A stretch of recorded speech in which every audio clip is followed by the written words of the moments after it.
Exercise का set number 7 है, उसको हम लोग डिस्कस करने जा रहे हैं। फुल टेस्ट सीरीज है, इससे पहले 6 टेस्ट सीरीज का प्लेलिस्ट बना हुआ, आप लोग वहां से देख सकते हैं। ठीक है, पहला क्वेश्चन की बात करें, करंट अफेयर्स का क्वेश्चन है, जरा ध्यान दीजिएगा।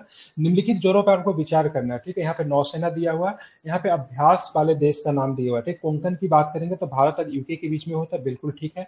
नसीम की बात करेंगे, अल बहर भारत और ओमान के बीच में होता है। ठीक है, जायद तलवार की बात करेंगे तो भारत और यूएई के बीच में होता है। ठीक है, वरुण की बात करेंगे, वरुण और गरुड़ की बात करेंगे तो दोनों को दोनों किसके साथ होता है, तो भारत और फ्रांस के साथ होता है। ठीक है, इसमें ऑल स्टेटमेंट आर ट्रू, इसमें किसी भी प्रकार की कोई दिक्कत नहीं, सारे के सारे स्टेटमेंट की बात करेंगे सही है। ठीक है, कुछ एक्सरसाइज बता दे रहा हूँ, उसको ध्यान में रखिएगा। वज्र प्रहार की बात करेंगे, भारत यूएसए के बीच में होता है। युद्धाभ्यास की बात करेंगे, भारत यूएसए के बीच में होता है। कोप इंडिया की बात करेंगे, भारत और यूएसए के बीच में होता है। ठीक है, गरुड़ अगर आपसे पूछा जाए तो गरुड़ आपका फ्रांस के साथ होता है, लेकिन गरुड़ शक्ति की बात करें इंडोनेशिया के साथ होता है। ठीक है, सीधे शक्ति की बात करेंगे तो फ्रांस के साथ होता है। ठीक है, ध्यान में रखिए। जीमेक्स किसके साथ होता है, जीमेक्स जीमेक्स किसके साथ होता है, जापान के साथ। जापान। सिम्बेक्स किसके साथ होता है, SIMBEX Singapore, Sri Lanka. Malaysia, Singapore के। एक होता है ऑस इंडेक्स किसके साथ, ऑस इंडेक्स, ऑस्ट्रेलिया, इंडिया। ऑस इंडेक्स। ठीक है, बिल्कुल। ऑस इंडेक्स की बात है, ऑस्ट्रेलिया और इंडिया के बीच में होता है। ऑस्ट्रा हिंट किसके बीच में होता है, तो ये भी ऑस्ट्रेलिया और इंडिया के बीच में होता है। ठीक है, ध्यान रखेंगे। अजय बॉडेट किसके साथ होता है, तो भारत और यूके के बीच में होता है। कोंकण की बात करेंगे तो वो भी भारत और यूके के बीच में होता है। दूसरा क्वेश्चन आप देखेंगे, आयुष्मान भारत प्रधानमंत्री जन आरोग्य योजना के संबंध में निम्नलिखित कथनों पर आपको विचार करना है। इसे राष्ट्रीय स्वास्थ्य नीति 2017 की सिफारिशों के अनुसार लॉन्च किया गया, तो ये सही है। ठीक है, इसका उद्देश्य माध्यमिक और तृतीय देखभाल अस्पताल में भर्ती होने के लिए प्रति वर्ष प्रति परिवार, ठीक है ध्यान रखिएगा, प्रति परिवार है, प्रति व्यक्ति नहीं है, यहाँ पे गलती हो सकता है, 5 लाख रुपए का स्वास्थ्य कवर प्रदान किया जाता है, ये तो ठीक है। इस योजना के तहत परिवार के आकार या सदस्यों की आयु पर कोई भी सीमा नहीं, बिल्कुल ये भी ठीक है, बच्चा से लेकर बुजुर्ग तक इसमें शामिल होते हैं। शामिल किए गए परिवार सामाजिक आर्थिक जाति जनगणना 2011 के अभाव में व्यावसायिक मानदंडों पर आधारित है, तो ये भी आपको सही है। ठीक है, इसमें ऑल स्टेटमेंट आर करेक्ट, किसी भी प्रकार की कोई दिक्कत नहीं है। ठीक है, भ्रष्टाचार धारणा सूचकांक का ये 2023 की लिस्ट आ गई, इसको जारी किया जाता है ट्रांसपेरेंसी इंटरनेशनल के द्वारा। ठीक है, भारत की रैंक की बात करेंगे तो 93 आई है आउट ऑफ 180, तो ये बिल्कुल सही है। ठीक है, डेनमार्क की बात करेंगे तो ये क्लास का टॉपर बच्चा है, लगातार 6वें बार मतलब क्लास में टॉप पे रहा, बिल्कुल सही है। फिनलैंड और डेनमार्क की बात करेंगे, ठीक है, तो ध्यान रखिए दूसरे और तीसरे नंबर पर हो रहा है। ठीक है, हमारा प्रिय और पड़ोसी मुल्क की बात करेंगे, पाकिस्तान का रैंक कितना रहा, कितना बताया था हमें पाकिस्तान का रैंक, 133। बिल्कुल 133 रैंक पे आपको पाकिस्तान है, ऑल स्टेटमेंट सही है। ठीक है, टॉमटॉम की भी ट्रैफिक इंडेक्स आ गए। ठीक है, इस इंडेक्स में बात करें, 2 भारतीय शहरों को वैश्विक स्तर पे टॉप 10 में जगह मिल गई। ठीक है, इसमें बैंगलोर की बात करेंगे 6 नंबर पर रहा, पुणे की बात करेंगे 7 नंबर पर रहा, बिल्कुल सही है। ठीक है, न्यूयॉर्क सबसे खराब ट्रैफिक प्रभावित शहर के रूप में चार्ट में सबसे ऊपर बना हुआ, गलत है। यहाँ पे न्यूयॉर्क की जगह पे क्या होगा, तो ध्यान में रखेंगे लंदन आपका की बात करेंगे आपके टॉप पे रहेंगे। ठीक है, तो ऑप्शन 1 सही है, और ऑप्शन 2 की बात करेंगे आपकी क्या हो गया, तो यहाँ पे गलत हो गया, जरा इसको आप लोग ध्यान में रखेंगे। ठीक है, तो चलिए आपको ध्यान में रखना है, केवल ऑप्शन 1 की बात करेंगे वही आपका सही है। ठीक है, आप देखेंगे यहाँ पे एक क्वेश्चन है। ठीक है, जापान की प्रसिद्ध वाहन निर्माता कंपनी टोयोटा, ठीक है, आप लोगों ने देखा है सड़क पर आम चलते हुए गाड़ी आपको दिख जाती है। ठीक है, एक बार फिर 2023 में दुनिया की सबसे ज्यादा बिकने वाले वाहन निर्माता कंपनी के रूप में अपना स्थान सुरक्षित कर लिया है, बिल्कुल ठीक है। यह उपलब्धि वैश्विक ऑटोमोटिव बाजार में टोयोटा के निरंतर प्रभुत्व और नवाचार गुणवत्ता को ग्राहक की संतुष्टि के प्रति उसकी प्रतिबद्धता को रेखांकित करते हैं, बिल्कुल। दोनों को दोनों स्टेटमेंट की बात करेंगे, दोनों को दोनों स्टेटमेंट की बात करेंगे, सही है। ठीक है, टॉमटॉम इंडेक्स वाला में एक चीज में छोड़ दिया, दिल्ली के रैंक की बात करेंगे, ध्यान में रखेंगे, तो 44 था, दिल्ली के रैंक कितने थे, 44 थे। मुंबई की रैंक की बात करेंगे तो 52, हाँ ठीक है, 52 प्लेस पे आपको मुंबई आपको देखने को मिलता है। ठीक है, और दिल्ली जो था 44 पे था। गगनयान मिशन के बारे में आप लोग कितने अंतरिक्ष यात्री को नामित किया गगनयान मिशन के लिए, क्या बताएंगे, 1 2 3 4 कितने लोग हैं, ठीक है 4 लोग हैं। ठीक है, कितने लोग हैं, कितने लोग हैं, 4 लोग हैं। ठीक है, 5 नहीं 4 लोग हैं। ठीक है, कौन कौन लेगा मैं उनका नाम बता रहा हूँ। ठीक है, कैप्टन प्रशांत बालकृष्णन नायर, क्या नाम है, कैप्टन प्रशांत बालकृष्णन नायर साहब, ग्रुप कैप्टन अजीत कृष्णन, ठीक है, उसके group captain Angad Pratap, and wing commander, ठीक है, शुभांशु शुक्ला। ठीक है, ध्यान रखेंगे, और सबको मतलब प्राइम मिनिस्टर के सामने सबको रिप्रेजेंट, प्राइम मिनिस्टर के सामने सभी लोग मतलब क्या कहते हैं प्रेजेंट होते हैं, और ये सबके सब गगनयान मिशन के लिए आपके चुने जाएंगे। ठीक है, कितने लोग थे, 4 लोग हैं, कितने लोग हैं, 4 लोग हैं। ठीक है, विश्व की पहली वैदिक घड़ी किस भारतीय राज्य में स्थापित की गई? आज एमपीपीसीएस का क्वेश्चन था, बता सकते हैं आप लोग कहाँ पे किया गया ये? तो मध्य प्रदेश में किया गया। कहाँ पे आयोजित किया गया? तो मध्य प्रदेश में आयोजित किया गया, ध्यान में रखेंगे, बेहतरीन प्रश्न है ये। अब तेज गेंदबाज नील वैगनर अंतरराष्ट्रीय क्रिकेट से संन्यास लिए, किस देश के खिलाड़ी थे नील वैगनर? तो क्या बताएंगे, चर्चा में था, ठीक है, बताइए, ठीक है। तो कहाँ के नील वैगनर की बात करेंगे तो ये कहाँ का, न्यूजीलैंड का तेज गेंदबाज था। नील वैगनर कहाँ का है? तो ध्यान रखेंगे, न्यूजीलैंड के तेज गेंदबाज है, ठीक है। T20 अंतरराष्ट्रीय क्रिकेट में, ठीक है, इतिहास में सबसे तेज शतक का रिकॉर्ड किस खिलाड़ी ने बनाया है? तो T20 में सबसे तेज शतक की बात करें किसने बनाया, ठीक है, Lofty Eaton, Jane Nicoli Lofty Eaton, ठीक है। कितने बना? 33 गेंद में इस महाशय ने 100 लगा दिए, ठीक है। कहाँ के खिलाड़ी है? कहाँ के खिलाड़ी है? नामाबिया के खिलाड़ी। कहाँ पे है? नाम्बिया नहीं, ठीक है, नामीबियन खिलाड़ी है। कहाँ के? नामीबियन खिलाड़ी है, ध्यान में रखेंगे, ठीक है। कुशल मला कहाँ के खिलाड़ी है? जिसने कुशल मला कहाँ के खिलाड़ी है? ये नेपाल का खिलाड़ी है। कहाँ के खिलाड़ी? कुशल मला नेपाल के खिलाड़ी, ठीक है। वार्नर और रोहित शर्मा को तो आप लोग जानते ही होंगे, ठीक है। भारत का सबसे लंबा स्टेट केबल पुल कौन सा है? ठीक है, भारत का सबसे लंबा स्टेट केबल पुल कौन सा है? तो ध्यान रखें, उसका नाम क्या? सुदर्शन, क्या नाम है? सुदर्शन सेतु। क्या नाम है? सुदर्शन सेतु, ठीक है। क्या नाम है? सुदर्शन सेतु। कहाँ पे इसको मतलब इनॉग्रेट किया गया है? गुजरात। कहाँ पे? क्या बताएंगे? बिल्कुल गुजरात में किया गया है, द्वारका गुजरात में, ठीक है। लंबाई कितनी है इसकी? लंबाई कितनी है? 2.32 किलोमीटर। कितनी लंबाई है? 2.32 किलोमीटर इसकी लंबाई है। आप इसे ध्यान में रखेंगे, महत्वपूर्ण है ये, ठीक है। वैश्विक वस्त्र कार्यक्रम भारत टेक्स 2024 कहाँ पे आयोजित किया गया? ठीक है, भारत टेक्स 2024 कहाँ पे आयोजित किया गया? तो क्या बताएंगे? न्यू दिल्ली में आयोजित किया गया। कहाँ पे आयोजित किया गया? तो न्यू दिल्ली में, ठीक है। भारत टेक्स 2024 का आयोजन किया गया, ठीक है। सैफ अंडर-16 की बात करेंगे। सैफ अंडर-16 किस चीज से संबंधित है? किस खेल से संबंधित? क्या बताएंगे ये? फुटबॉल है, फुटबॉल से, ठीक है। सैफ अंडर-16 महिला चैंपियनशिप का आयोजन किस देश में किया गया? कहाँ पे किया गया? क्या बताएंगे ये? सैफ अंडर-16 महिला, तो ध्यान में रखना कहाँ पे किया गया? नेपाल में किया गया। कहाँ पे किया गया है? नेपाल में किया गया है, ठीक है, ध्यान में रखेंगे, महत्वपूर्ण है, ठीक है। अब आते हैं आगे, चलेंगे, देखेंगे कौन सा प्रश्न है। हाँ, अब देखिए, स्क्रीन एक्टर्स गिल्ड अवार्ड में सबसे पुरुष अभिनेता का अवार्ड किसे दिया गया? बताइए। मर्फी को। मर्फी को दिया। किस फिल्म के लिए मर्फी को मिला है? किस फिल्म में भी इसने काम किया था मर्फी महोदय? वो कौन सा था, एटॉम वाला क्या? ओपेनहाइमर। किसके लिए? ठीक है, ओपेनहाइमर के लिए मिला है, ठीक है। किसके लिए मिला है? ओपेनहाइमर के लिए मिला है, ठीक है, ध्यान में रखेंगे, ठीक है। ओपेनहाइमर के लिए सिलियन मर्फी, ठीक है। भारत के पहले चीफ ऑफ डिफेंस स्टाफ स्वर्गीय जनरल बिपिन रावत साहब का प्रतिमा का अनावरण कहाँ पे किया गया? तो क्या बताएंगे? देहरादून। उनके गृह राज्य में, ठीक है। उनका गृह राज्य कहाँ था? तो उत्तराखंड में, ठीक है। तो उत्तराखंड के देहरादून में किया गया है, ठीक है, आप इसे ध्यान में रखेंगे। तो भारत के पहले चीफ ऑफ डिफेंस स्टाफ स्वर्गीय जनरल बिपिन रावत की प्रतिमा का अनावरण कहाँ पे किया गया? तो देहरादून में, ठीक है। अब आते पीएम सूर्य घर मुफ्त बिजली योजना किसने शुरू की? किसने शुरू की थी? क्या बताएंगे? तो जाहिर सी बात है, पीएम के नाम से तो पीएम साहब भी शुरू करेंगे। किसने किया? तो नरेंद्र मोदी साहब ने किया है, ठीक है। क्या है यहाँ पे? कितने मुफ्त यूनिट आपको बिजली मिलेंगी इसमें? कितने मिलेंगी? कितनी यूनिट है? तो बिल्कुल ध्यान रखिए, 300 यूनिट है। कितने यूनिट है? तो 300 यूनिट बिजली आपको यहाँ पे मिलने के चांसेस है, ठीक है। कितने हैं? 300 यूनिट बिजली मिलने के आपको यहाँ पे क्या है? चांसेस है, ठीक है, आप यहाँ पे ध्यान में रखेंगे, ठीक है, महत्वपूर्ण। हाल में ही दत्ता जीरो कृष्णराव गायकवाड़ का निधन होगा। किस खेल से जुड़े हुए थे? तो ध्यान रखिए, किस खेल से जुड़े हुए थे? दत्ता जीरो कृष्णराव गायकवाड़ साहब किस खेल से जुड़े हुए थे? तो क्रिकेट से जुड़े हुए थे। कितने क्रिकेट से जुड़े हुए थे, ठीक है। किससे? क्रिकेट। 95 साल के थे ये। किससे जुड़े हुए थे? क्रिकेट से जुड़े हुए थे, 95 साल के थे, ठीक है, ध्यान रखेंगे, ठीक है। Gaekwad represent Baroda first class cricket in under his leadership the team won the Ranji title, ठीक है, 1957 1958, ठीक है। 1957 और 58 में, ठीक है, गुजरात का टीम जो रणजी टीम जो थी, इन्हीं के नेतृत्व में जीती थी, ठीक है। तो ध्यान में इसको रखना है, ठीक है। कौन सा टीम को नेतृत्व किया था ना? बड़ौदा को टीम को नेतृत्व किया था। कौन सा? बड़ौदा का जो गायकवाड़ बड़ौदा का ही था ना। अब आता है, ठीक है, हाल में किस राज्य सरकार ने स्वयं योजना शुरू की है? स्वयं योजना किस राज्य सरकार के द्वारा शुरू किया गया? तो क्या बताएंगे? तो ओडिशा सरकार के द्वारा स्वयं योजना को शुरू किया गया। स्वयं योजना को किसने शुरू किया है? तो ओडिशा सरकार ने क्या किया है? स्वयं योजना को शुरू किया है, ठीक है, आप इसे ध्यान में रखेंगे, ठीक है।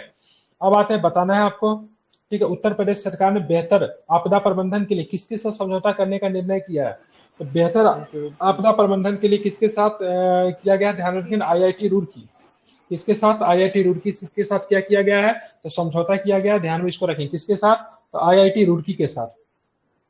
हाल में ही काजी नींबू का किस राज्य के राजकीय फल के रूप में मान्यता दी गई? काजी नींबू को तो क्या बताएंगे? ठीक है, असम का। ठीक है, बिहार का राष्ट्रीय फल क्या है? बिहार का राजकीय फल क्या है? आम है। बिहार का भी आम ही है क्या? लीची तो नहीं है, आम ही है फिर।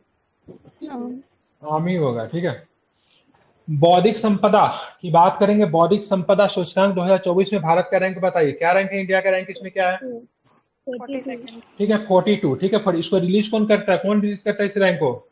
विपो, world intellectual property index, US. हाँ बिल्कुल ठीक है, ध्यान में रखेंगे। तो US chamber of commerce release the 12th edition of the international intellectual property, ठीक है, आईपी। इसमें इंडिया की रैंक की बात करेंगे 42 रैंक है। कितना है? तो इसमें ध्यान रखें, इंडिया के रैंक की बात करें कितना है? तो 42 इसकी बात करेंगे, इंडिया का रैंक है। ठीक है, हाँ। हाल में किस राज्य सरकार ने मुस्लिम विवाह तलाक पंजीकरण अधिनियम 1935 को निरस्त करने का निर्णय किया है? तो किस राज्य सरकार ने निरस्त करने का निर्णय किया? तो असम गवर्नमेंट ऑन फायर। ठीक है, ध्यान रखिए, कहाँ की सरकार? तो असम की सरकार ने निर्णय लिया है। ठीक है, किस आईआईटी ने भारत की सबसे बड़ी ड्रोन पायलट प्रशिक्षण सुविधा शुरू की है? कौन सी आईआईटी ने शुरू की है? क्या बताएंगे? तो ध्यान में रखेंगे, आईआईटी गुवाहाटी। ठीक है, तो बिल्कुल, किस आईआईटी ने भारत की सबसे बड़ी ड्रोन पायलट प्रशिक्षण सुविधा शुरू की है? तो ध्यान रखेंगे, आईआईटी गुवाहाटी। ठीक है, 3 दिवसीय अंतर्राष्ट्रीय गीता महोत्सव का कहाँ पे आयोजन किया जा रहा है? गीता महोत्सव तो क्या बताएंगे? गीता महोत्सव कहाँ पे हो रहा है? तो क्या बताएंगे? बिल्कुल ठीक है, कहाँ पे हो रहा है? कोलंबो में 3 दिवसीय अंतर्राष्ट्रीय गीता महोत्सव के क्या किया जा रहा है? आयोजन किया जा रहा है। ठीक है, ध्यान में रखेंगे। ठीक है, भारत ऊर्जा सप्ताह 2024 का आयोजन किस राज्य में किया जा रहा है? ठीक है, बताइए, भारत ऊर्जा सप्ताह 2024 का आयोजन किस राज्य में किया जा रहा है? तो क्या बताएंगे? तो गोवा में किया जा रहा है। कहाँ पे किया जा रहा है? गोवा में किया जा रहा है। ठीक है, आप इसे ध्यान में रखें, कहाँ पे? गोवा में। महाराष्ट्र सरकार ने स्वास्थ्य और शिक्षा जैसे क्षेत्रों में एआई के उपयोग के लिए किनके साथ समझौता हस्ताक्षर पे किनके साथ समझौते पे हस्ताक्षर किए? किसके साथ किया है? तो ध्यान में, गूगल के साथ, टेस्ला के साथ, माइक्रोसॉफ्ट के साथ या मेटा के साथ? किसके साथ? तो गूगल के साथ। किसके साथ? ध्यान में रखेंगे, तो गूगल के साथ किया है। ठीक है, निम्नलिखित में से कौन सा कथन सही है? हाल में बिहार सरकार ने 2.78 लाख करोड़ रुपए का बजट पेश किया, जिसमें शिक्षा विभाग को 22% से अधिक धनराशि आवंटित करने करके इसे अपनी सर्वोच्च प्राथमिकता बनाया। ठीक है, सरकार अकेले कई छात्रवृत्ति योजनाओं पे, ठीक है, 3073.26 करोड़ रुपए की खर्च करेगी। तो बताना कौन सा स्टेटमेंट सही है? तो ध्यान में रखेंगे, तो दोनों को दोनों स्टेटमेंट की बात करेंगे, बोथ स्टेटमेंट आर करेक्ट। ठीक है, ए एंड बी दोनों के दोनों स्टेटमेंट की बात करेंगे, सही है। ठीक है, बिहार सरकार की बात करेंगे, 2.78 लाख करोड़ का बजट पेश किया है, जिनमें से शिक्षा को लेकर कितना है? 22% है। ठीक है, छात्रवृत्ति योजनाओं पे सरकार कितनी खर्च कर रही है? तो 3073.26 करोड़ रुपए जो है, तो छात्रवृत्ति योजना पे सरकार खर्च कर रही है। ठीक है, निम्नलिखित में से कौन सा कथन सही है? बिहार राज्य आपदा प्रबंधन प्राधिकरण ने मानव जीवन की सुरक्षा के लिए, ठीक है, novel initiative technology intervention device launch किया, जिसको हम लोग बोलते हैं नीतीश। ठीक है, आपदा के लिए, बिल्कुल ठीक है, नीतीश डिवाइस को लॉन्च किया गया है, इसमें किसी प्रकार की कोई भी दो राय नहीं है। ठीक है, ध्यान में रखना। उसके बाद बात करेंगे, यह एक अभिनव पेटेंट के आकार का उपकरण और छोटा होगा, ठीक है, जिसे किसानों और जनता के समय पे अलर्ट प्रदान करने के लिए डिजाइन किया गया है, विशेष रूप से बिजली, बाढ़, हीट वेव, शीतलहरों को लक्षित करके। ठीक है, बिल्कुल एक प्रकार का लॉकेट होगा। ठीक है, तो दोनों को दोनों स्टेटमेंट की बात करेंगे, दोनों को दोनों स्टेटमेंट की बात करेंगे, सही है। नीतीश का फुल फॉर्म क्या है? तो नीतीश जी का फुल फॉर्म तो बहुत कुछ होता है, लेकिन फिलहाल देखा हमें यहाँ पे रखिएगा, novel initiative technological intervention device. ठीक है, इसको क्या बोलते हैं? नीतीश बोलते हैं। ठीक है, अब आता है 28 नंबर क्वेश्चन, देखिए। ठीक है, केंद्रीय, थोड़ा और बड़ा दे देता, केंद्रीय आयुष और बंदरगाह जहाज रानी जल मार्ग मंत्री सर्बानंद सोनोवाल ने 6 राज्य बिहार, छत्तीसगढ़, झारखंड, मध्य प्रदेश, ओडिशा, उत्तर प्रदेश की क्षेत्रीय समीक्षा बैठक के दौरान वैश्विक स्तर पर समग्र स्वास्थ्य सेवा के महत्व पर जोर दिया, जिसे आयुष मंत्रालय ने पटना, बिहार में आयोजित किया। ठीक है, ध्यान रखना, पहला स्टेटमेंट।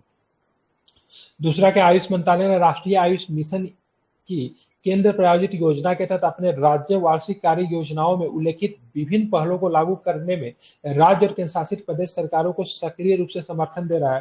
तो ध्यान में रखिएगा, दोनों को दोनों स्टेटमेंट की बात करेंगे, दोनों को दोनों स्टेटमेंट क्या आपका सही है। ठीक है, अब आते हैं, हाल में ही प्रधानमंत्री नरेंद्र मोदी ने पूर्व मध्य रेलवे क्षेत्र में बिहार में 31 रेलवे स्टेशनों को पुनः विकास और 72 अन्य परियोजनाओं को लॉन्च किया। ठीक है, 72 अन्य परियोजना है, 31 रेलवे का पुनः विकास है। ठीक है, पूर्व मध्य रेलवे जोन का मुख्यालय हाजीपुर बिहार में है। ठीक है, पूर्व मध्य रेलवे जोन का मुख्यालय हाजीपुर बिहार में है, 1 अक्टूबर 2022 को बनाया गया था।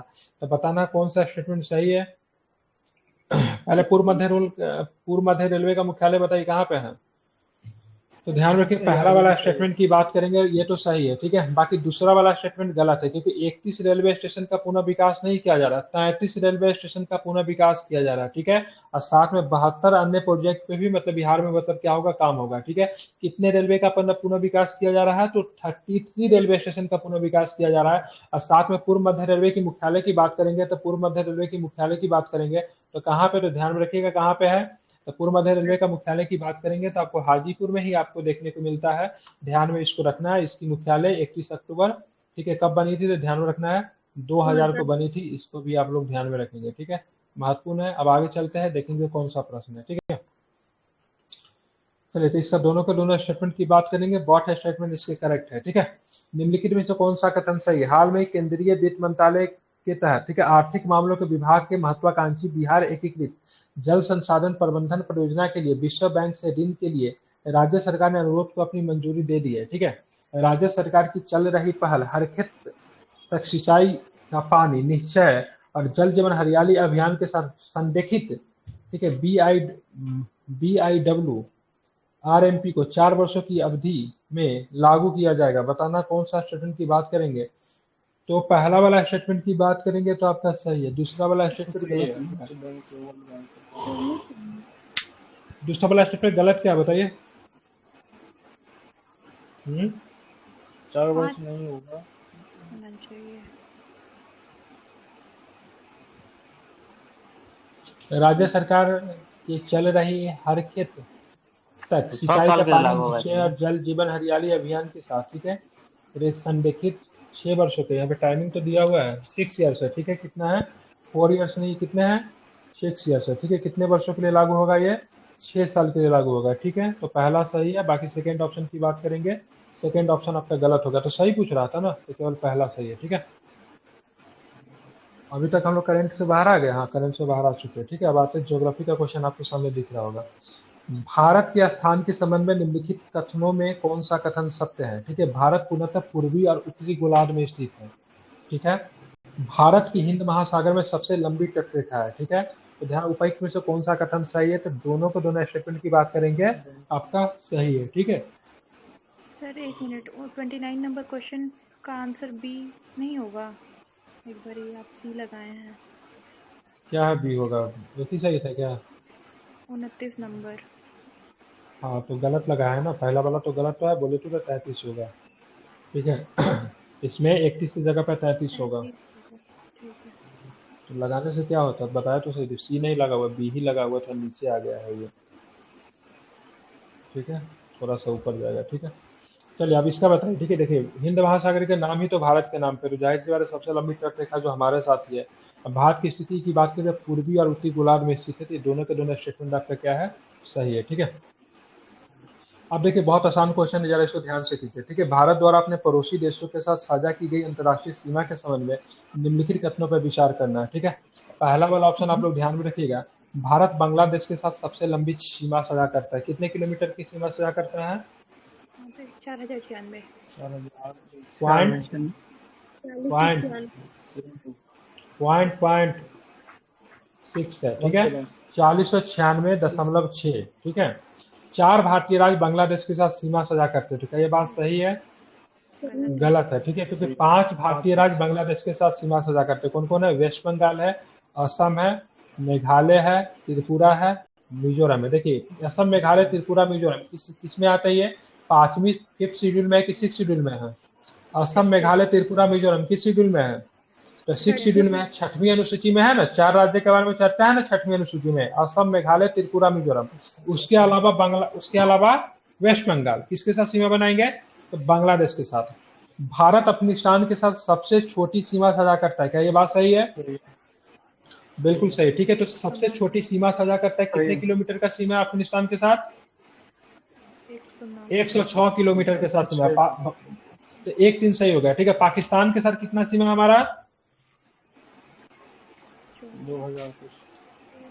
2000 तो नहीं, ज्यादा है, बताइए। नेपाल के साथ कितना है, 1751 है नेपाल के साथ। ठीक है। बिल्कुल ठीक है। और इसके साथ भूटान के साथ चाइना के भूटान के साथ कितना है? 726 समथिंग तो है। सारा गड़बड़ है आप लोगों का। 699 किलोमीटर है, ठीक है। नेपाल के साथ 1751 किलोमीटर है, ठीक है। पाकिस्तान के साथ 3323 किलोमीटर है, ठीक है, 3323। और इसके साथ चीन के साथ बताइए, चीन के साथ कितना है? 44 और लास्ट में 44 आएगा। ठीक है। चीन के साथ की बात करेंगे तो चीन के साथ आपका है चीन के साथ टोटल है 4000 नहीं 3488 किलोमीटर। कितना है? 3488 किलोमीटर चीन के साथ है, ठीक है। चीन के साथ 3488 किलोमीटर, भूटान के साथ 699, नेपाल के साथ 1751, पाकिस्तान के साथ 3223, 3223 है कि 3323 है? 3323 है, सॉरी 3323 है, ठीक है। और यहाँ पे बांग्लादेश के साथ कितना है? 4096 किलोमीटर, ठीक है। चलिए अब आगे चलते हैं, ठीक है। नदी घाटी द्वारा सीमांकित हिमालय के विभाजन विभाजन के संदर्भ में निम्नलिखित तथ्यों पर विचार कीजिए। माइक बहुत इको हो रहा है, थोड़ा माइक बंद कीजिए। बोलने के समय बोलिएगा, फिर बंद कर लीजिए। सतलुज और काली नदियों के बीच में हिमालय का हिस्सा हिमाचल हिमालय के रूप में जाना जाता है, ठीक है। तो पहला क्वेश्चन की बात करें गलत है, ठीक है, ध्यान रखेंगे। पहला क्वेश्चन की बात करें गलत है, ठीक है। तो किस नाम से जानते हैं? कुमायूं हिमालय, ठीक है। क्या होता है ये? सतलुज और काली के बीच में जो नदी घाटी जो है इसको हिमाचल के रूप में नहीं जानते हैं, कुमायूं हिमालय के रूप में जानते हैं। तो पहला तो गलत हो गया। तीस्ता और दिहांग नदियों के बीच स्थित हिमालय को असम हिमालय के नाम में जानते हो, तो क्या बताएंगे? सही है? तो बिल्कुल सही है, ठीक है। तीस्ता और दिहांग नदी, तीस्ता और दिहांग किसकी सहायक नदी है? ब्रह्मपुत्रा की है।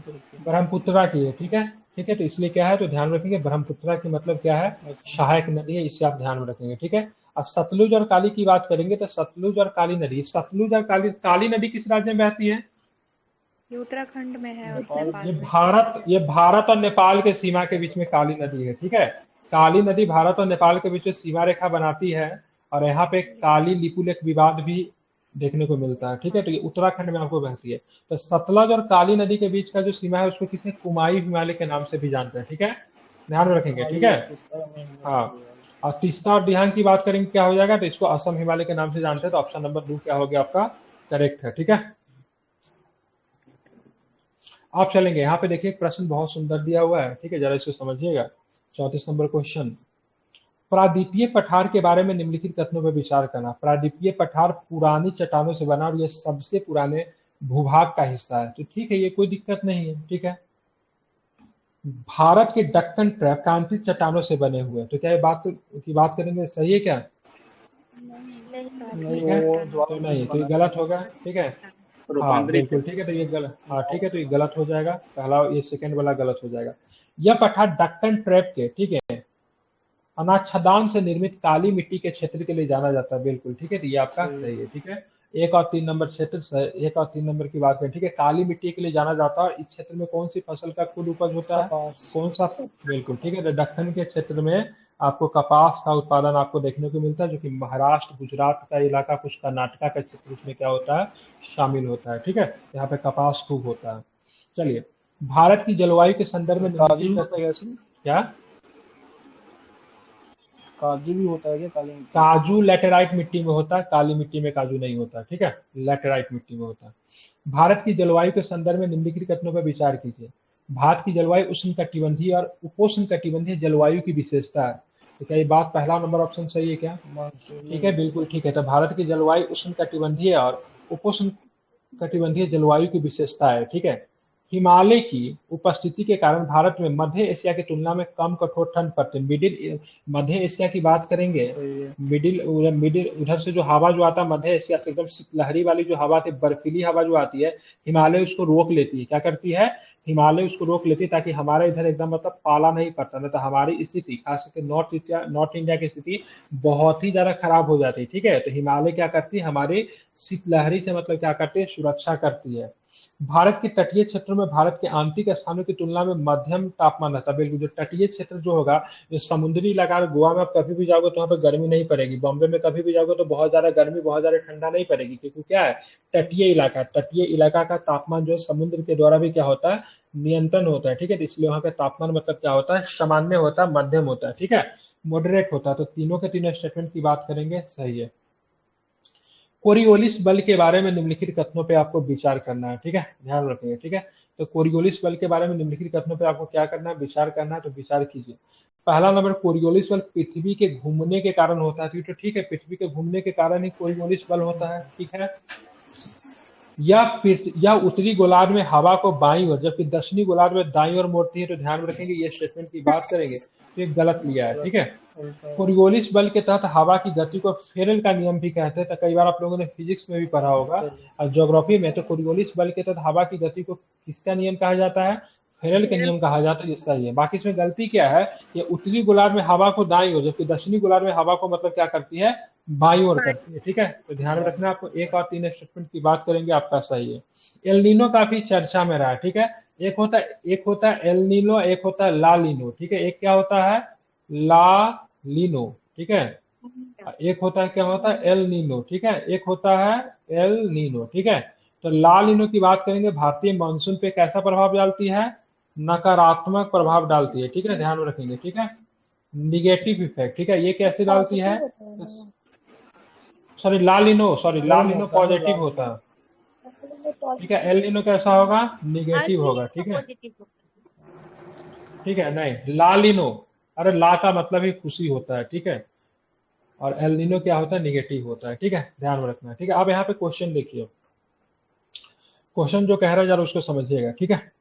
एल नीनो पेरू के तट के साथ गर्म महासागरीय धारा जो ठंडी पेरू धारा का अस्थायी प्रतिस्थापन है, तो ये ठीक है आपका, ठीक है। एल नीनो का अर्थ होता है बच्चा, जो क्रिसमस में बहने वाली शिशु मसीह को संदर्भित करता है, तो दूसरा नंबर स्टेटमेंट की बात करेंगे, ये भी सही, ठीक है। एल नीनो का अर्थ क्या होता है, बच्चा होता है, जो क्रिसमस में बहने वाले यीशु मसीह को संदर्भित करता है, ठीक है। इसकी उपस्थिति समुद्र की सतह का तापमान बढ़ जाता है, जिससे व्यापारिक हवाएं मजबूत होती है, तो तीसरा वाला स्टेटमेंट की बात करें, करेक्ट है कि इनकरेक्ट है, बताइए, ठीक है। स्टेटमेंट 3 की बात की गलत है, the presence of El Nino lead to an increase in sea surface, ठीक है, तो ये आपका गलत है, ठीक है, ध्यान रखेंगे, ठीक है।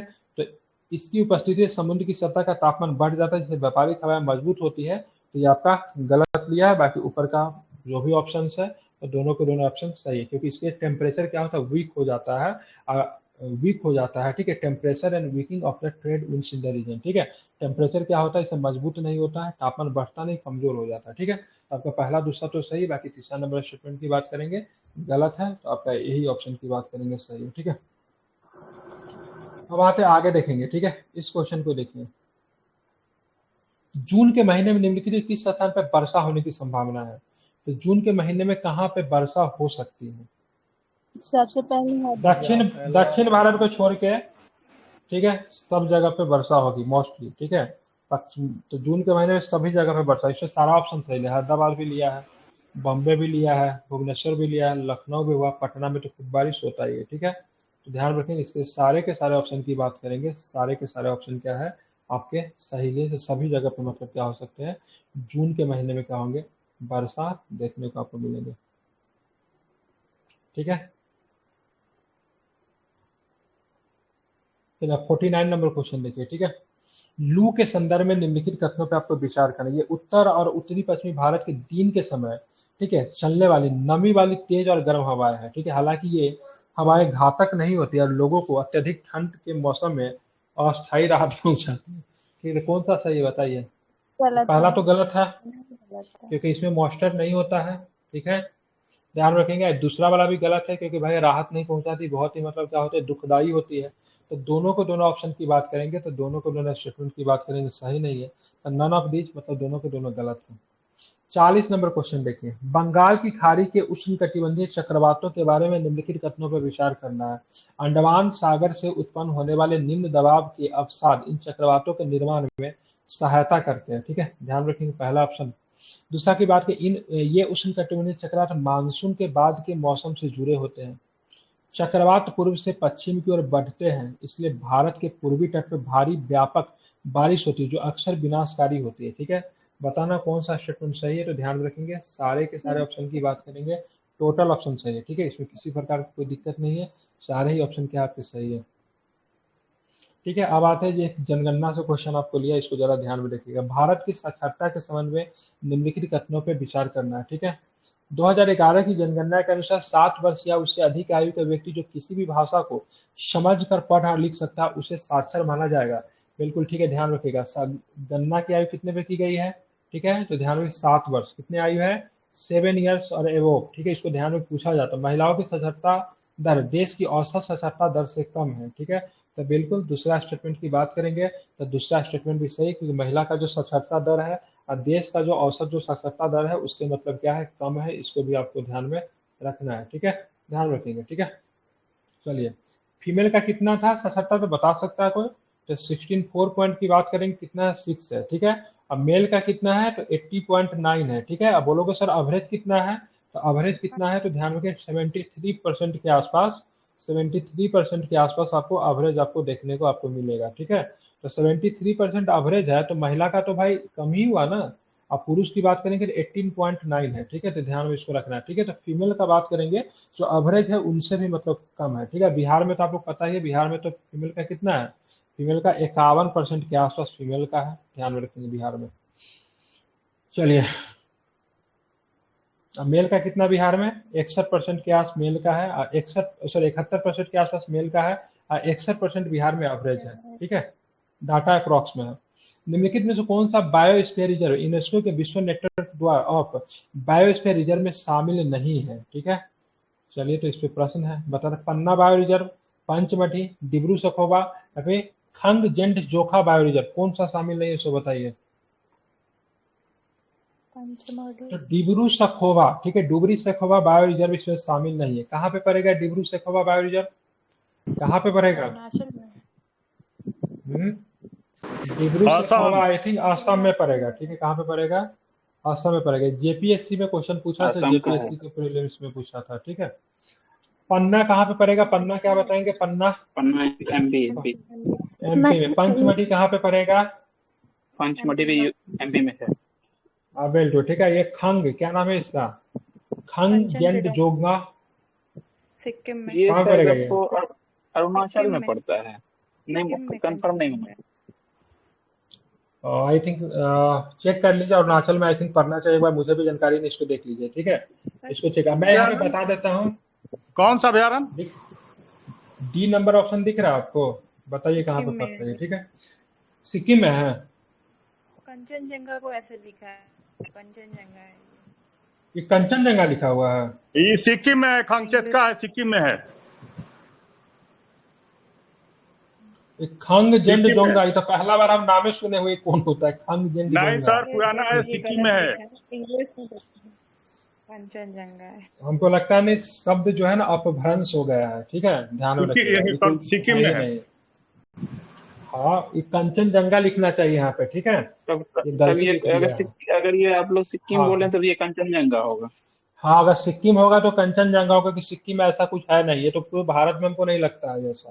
ठीक है, चलिए हमने मैं पढ़ा बता है, देता हूँ। खंगचेत का पढ़ा है, हमने खंगचेत का पढ़ा है, सिक्किम में हमने पढ़ा है इस चीज को। ठीक है, चलिए आप पढ़ी हुई है। ठीक है, तो टोटल 12 बायोस्फीयर रिजर्व है। ठीक है, इंग्लिश वाले में कंचनजंगा ही लिखा हुआ है। ठीक है, इंग्लिश वाले में कंचनजंगा, इंग्लिश वाले में क्या लिखा है सो बता देता हूँ। ठीक है, स्पेलिंग लिखा हुआ KHANGCHENDZONGA, क्या होगा ये? ठीक है, जो भी हो, टोटल 12 बायोस्फीयर रिजर्व को यूनेस्को का विश्व धरोहर की सूची में शामिल किया गया है। ठीक है, जिसमें से डिब्रू सखोवा इंक्लूडेड नहीं है। कौन है सो बता। सबसे पहले नीलगिरी को शामिल किया गया था। नीलगिरी को कब शामिल किया गया था? तो 1986 में आई थिंक। ठीक है, नीलगिरी को। ठीक है, उसका गल्फ ऑफ मन्नार है, सुंदरबन है, नंदा देवी है, नोकरेक। नोकरेक कहाँ पड़ता? नोकरेक, नोकरेक कहाँ है? मेघालय में नोकरेक है। ठीक है, उसके बाद पंचमढ़ी है। सिमलीपाल की बात करेंगे, उड़ीसा में है, ध्यान में रखेंगे। उसके बाद बात करेंगे, उसके बाद क्या लगे अचकन, क्या बोलते हैं अचकन, अचकनमार अमरकंटक। ठीक है, अचकनमार अमरकंटक। ठीक है, उसके ग्रेट निकोबार है, अगस्त मलाई है। उसके बाद जो अभी जो नाम जो देते हैं खंगचेंगडंग जोंगा जो भी हो। ठीक है, उसका पन्ना है। सबसे बाद में पन्ना को शामिल किया गया था। अब पन्ना आपका 2020 में शामिल हुआ। कब शामिल हुआ है पन्ना? आपको 2020 में शामिल हुआ है। ठीक है, ध्यान में रखेंगे। ठीक है, चलिए शुरू करते हैं। अब हम लोग देखेंगे आगे। पंचायत के संदर्भ में निम्नलिखित कथनों पर विचार करें। पंचायती राज व्यवस्था के सबसे फ्रेंडली सब्जेक्ट आप लोग को पॉलिटी आएगा, जिसमें सबको सब कुछ आता है। ठीक है, तो पंचायती राज व्यवस्था के लोकतांत्रिक सरकार का पहला स्तर है। ठीक है, बात ये सही है क्या? बिल्कुल ठीक है। 3 लेवल्स ऑफ पंचायत आपको देखने को मिलता है, जिसमें सबसे पहला लेवल की बात करेंगे तो पंचायती राज व्यवस्था लोकतांत्रिक सरकार का पहला स्तर सही है। बताना, पंचायती राज व्यवस्था को 2 अन्य स्तरों यानी पंचायत समिति और जिला पंचायत या जिला परिषद तक फैली हुई थी। ठीक है, ये भी सही है आपका ना, कोई दिक्कत नहीं है। जिला परिषद वास्तव में जिला स्तर पर, ठीक है, विकासात्मक, ठीक है, योजना बनाती थी, ये भी सही है।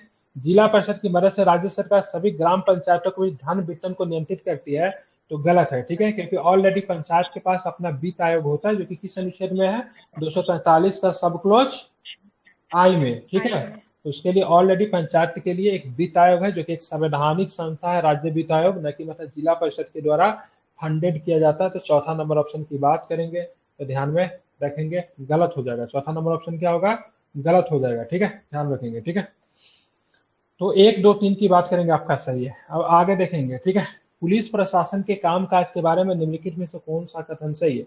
समाज में कानून और व्यवस्था बनाए रखना, क्या बात करेंगे, बताना ये सही है। बिल्कुल, पुलिस प्रशासन का काम क्या होता है, समाज में कानून और व्यवस्था, मतलब न्यायपालिका की बात, सॉरी, कानून बनाती कौन है, कानून कौन बनाती है, तो विधायिका कानून बनाती है। ठीक है, कानून की बात करेंगे, विधायिका कानून बनाती, लेजिस्लेटिव कहते हो, कानून बनाती है। अब व्यवस्थापिका उस कानून का पालन करवाती है। पुलिस प्रशासन किसका हिस्सा है, तो व्यवस्थापिका का हिस्सा है। ठीक है, अगर न्यायपालिका के द्वारा बनाए गए कानून को फॉलो करवाना व्यवस्थापिका का काम है, लेकिन फिर भी अगर कोई व्यक्ति कानून को, नियम का उल्लंघन करती है, तो उसको व्यवस्थापिका कहाँ पे ले जाएगी, न्यायालय में। न्यायपालिका के पास में। ठीक है, क्योंकि सजा देने का काम जो है व्यवस्थापिका का नहीं है। ठीक है, ध्यान में रखेंगे। सार्वजनिक सुरक्षा बनाए रखना, जनता को उनकी संपत्ति को सुरक्षा करना, ये भी पुलिस प्रशासन का काम होता है। ये केवल पुलिस का काम नहीं, प्रशासन के और भी अधिकारी हो सकते हैं। मामलों की जांच करना, एफआईआर दर्ज करना और अदालतों की सच्चाई से गवाही देना, ये भी है। ठीक है, यहाँ पे कहीं भी सजा सुनाने की बात नहीं लिखी हुई है, एफआईआर दर्ज करना और अदालत में सच्चाई से गवाही देना, ये भी काम है। ठीक है, तो कौन सा गलत है, तो उपायुक्त में से कोई भी गलत नहीं, मतलब सारे के सारे ऑप्शन जो दिए हुए सही है। संघवाद, फेडरलिज्म, फेवरेट चैप्टर है बीपीएससी का, खूब क्वेश्चन आएगा मेंस में। ठीक है, तो फेडरलिज्म की बात करेंगे, विशेषताओं के बारे में निम्नलिखित में से कौन सा कथन गलत है। संविधान स्वयं सरकार के प्रत्येक स्तर के अधिकार क्षेत्र को परिभाषित करता है, ध्यान में रखेंगे। तो पहला वाला स्टेटमेंट की बात करेंगे, तो पहला वाला स्टेटमेंट की बात करेंगे तो ध्यान में रखिएगा, सही है। ठीक है, संविधान के मौलिक प्रावधानों को सरकार के एक स्तर द्वारा एक तरफा रूप में नहीं बदला जा सकता। न्यायालय के पास सरकार के विभिन्न स्तरों पर शक्तियों की व्याख्या करने की शक्ति है। सरकार के प्रत्येक स्तर के लिए राजस्व के स्रोत समय समय पर सरकार के विभिन्न स्तरों द्वारा तय किए जाते हैं। ठीक है, तो सरकार के प्रत्येक स्तर के लिए राजस्व का स्रोत समय समय पर सरकार के विभिन्न स्तरों के द्वारा तय किए जाते हैं, तो ये आपका गलत लिया है। बाकी पहला, दूसरा और तीसरा स्टेटमेंट की बात करेंगे, आपको सही है। ठीक है, ध्यान रखेंगे, एक स्तर पे होता है। ठीक है, देखिए statement D is correct. Sources of revenue for each level of government are clearly specified to the institute of financial autonomy. ठीक है, ध्यान रखिए, सबके पास क्या होता है, अपना फाइनेंशियल ऑटोनॉमी होता है। ठीक है, राज्य सरकार का अपने पास फाइनेंशियल ऑटोनॉमी है। ठीक है, सेंट्रल गवर्नमेंट के पास अपना है, और पंचायत स्तर के पास भी अपना फाइनेंशियल ऑटोनॉमी है। ठीक है, जो कि बात करेंगे, पंचायत के पास अपना एक वित्त आयोग है। ठीक है, ध्यान में इसको रखना है, यही वाला आपका गलत किया। समवर्ती सूची के किसी विषय पे केंद्र और राज्य द्वारा बनाए गए कानून के बीच में टकराव हो जाता है तो क्या होता है, बताइए, किसका कानून लागू होगा, आसान क्वेश्चन है ये, बिल्कुल, द सेंट्रल लॉ प्रिवेल्स। ठीक है, तो केंद्र सरकार का कानून क्या होता है, लागू होता है। ठीक है, ध्यान में रखेंगे। ठीक है, समवर्ती सूची पे क्या होता है, ध्यान रखेंगे। ठीक है, नागालैंड, उत्तराखंड, झारखंड जैसे राज्यों का निर्माण किस आधार पे किया गया, तो आप लोग बता ही देंगे, कोई भी दिक्कत नहीं होनी चाहिए। ठीक है, तो संस्कृति और जातीयता के आधार पर, ठीक है, भाषा का आधार पर नहीं होता। झारखंड में कौन सा भाषा बोला जाता है, ठीक है, संस्कृति और ध्यान रखें जातीयता के आधार पर किया गया है। ठीक है, ध्यान रखेंगे। ठीक है, आप चलेंगे आगे, देखेंगे 48 नंबर क्वेश्चन देखेंगे, वो कौन सा है, देखते हैं यहाँ पे। ठीक है, विकेंद्रीकरण, जिसको डिसेंट्रलाइजेशन के बारे में निम्नलिखित कथनों पे आपको क्या करना है, विचार करना है। ठीक है, चलिए विचार कीजिए। इस प्रक्रिया में राज्य सरकार से सत्ता छीन ली जाती है, भाई ऐसा थोड़ी ना होता है। ठीक है, इस प्रक्रिया में संघ सरकार से सत्ता छीन ली जाती है, भी नहीं होता। विकेंद्री के कारण लोगों के लिए निर्णय लेने के सीधे भाग लेना संभव। उपायुक्त में से कौन सा कथन सही है, तो ध्यान रखेंगे, तीसरा वाला। उपायुक्त में से कौन सा कथन सही, इस प्रक्रिया में राज्य सरकार से सत्ता छीन ली जाती है, ये 48 नंबर का ऑल ऑफ दिस सही ले रहा है। कैसे लिया रहा है, ठीक है, देखिए विकेंद्रीकरण का मतलब क्या होता है, सत्ता का मतलब किसी एक के पास में सत्ता का पावर का सेंट्रलाइज नहीं होना चाहिए। मतलब सत्ता का इसमें क्या होता है, शेयरिंग होता है, ठीक है, ना कि सत्ता को छीन लिया जाता है, ठीक है। पावर का मतलब क्या है, डिस्ट्रीब्यूशन होता है, ठीक है। ये मुझे तो पर्सनली मतलब ये डाउटफुल लग रहा है, इसका लिया option number all of this. विकेंद्रीकरण का लोगों के लिए निर्णय लेने की, सीधे लेना, भाग लेना संभव, ये तो सही है। इस प्रक्रिया में संघ सरकार से सत्ता छीन ली जाती है, ऐसा नहीं होता। इस प्रक्रिया में संघ सरकार राज्य सरकार के साथ सत्ता को क्या करती है, तो आपस में मतलब क्या करती है, बांटती है, ठीक है। इस प्रक्रिया में राज्य सरकार से, सर पावर और ट्रांसफर होता है, सही है। सत्ता छीन नहीं जाती है, पावर का ट्रांसफर हो जाता है वहां से, यानी कि जैसे उसके पास से सेंट्रल से पावर स्टेट के पास आ जाएगा, स्टेट से पावर क्या कहते हैं आपको कि पंचायत के पास आ जाएगा। हाँ ठीक है, कह सकते हो वैसे, लेकिन पावर का जहां तक बात करेंगे तो पावर का डिस्ट्रीब्यूशन होता है, ना कि पावर का ट्रांसफर। पावर का ट्रांसफर कहने का मतलब पावर तो सेंट्रल के पास कुछ रहेगा नहीं, पावर का डिस्ट्रीब्यूशन होता है डिसेंट्रलाइजेशन में, ठीक है। डिस्ट्रीब्यूशन ऑफ पावर होता है, ना कि ट्रांसफर ऑफ पावर होना चाहिए, ठीक है। उसे देख लीजिएगा इसका क्या है, मुझे थोड़ा ये डाउटफुल लग रहा है, ठीक है।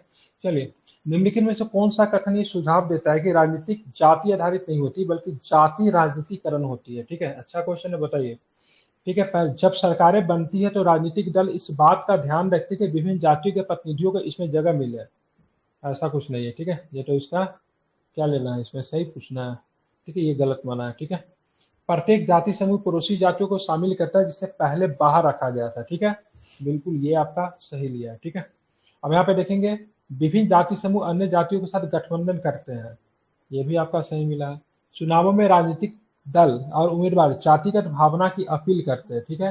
तो चौथा की बात करेंगे, वो भी आपका गलत लिया है, इसका केवल सही लिया 2 और 3 की बात करेंगे, सही लिया मतलब ऑप्शन नंबर सी, ठीक है। क्वेश्चन एक बार फिर से देखिएगा, निम्नलिखित में से कौन सा कथन ये सुझाव देता है कि राजनीतिक जाति आधारित नहीं होती बल्कि जाति राजनीतिकरण करते हैं, मतलब किसी जाति की वजह से ही मतलब क्या होता है, राजनीतिकरण होता है। तो second and third option are correct, बाकी फर्स्ट एंड फोर्थ का रॉन्ग है, ठीक है। इसको ध्यान में रखिएगा।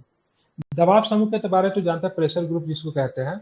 आंदोलन राजनीतिक पर किस प्रकार से प्रभाव डालते हैं, ठीक है, ध्यान में इसको रखेंगे। तो पहला जो है लोकप्रिय जनसम्मत सहानुभूति प्राप्त करके, हड़ताल और विरोध प्रदर्शन करके, सरकारी कार्यक्रम में बाधा डालकर, लॉबिंग और पैरवी करके, ठीक है। सारे के सारे स्टेटमेंट सही है, ठीक है। प्रेशर ग्रुप में क्या होता है, हमारा आपका भी प्रेशर ग्रुप हो सकता है, छात्र का प्रेशर ग्रुप होता है, किसान का प्रेशर ग्रुप होता है। किसान ने बहुत अधिक अपने प्रेशर ग्रुप के माध्यम से प्रेशर बनाकर ना सरकार को तीन कृषि बिल जो है वापस लेने पड़े, कभी कभी सरकार को पीछे हटना पड़ता है, तो प्रेशर ग्रुप की वजह से। हर संस्था का अपना प्रेशर ग्रुप होता है और सरकार पे अपने पक्ष में, ठीक है, चीजों को करवाने के लिए बाध्य करती है, ठीक है।